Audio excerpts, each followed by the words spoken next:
remains relatively low in most markets, and days until contract are still attractive compared to many markets nationwide.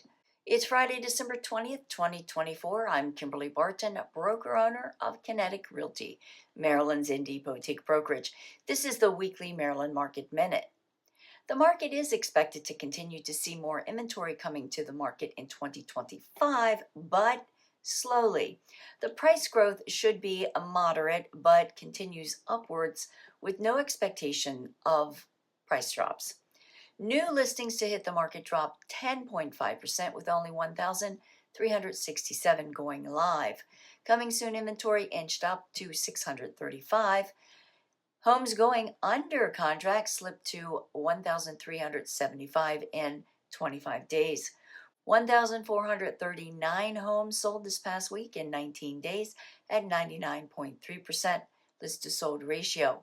Rentals are down slightly to 2,852 for lease at $2,500 median dollars per month. That's a wrap for this week's Maryland Market Minute for Friday, December 20th, 2024. Thanks so much for tuning in. Enjoy your holidays. I'll see you next Friday. Take care.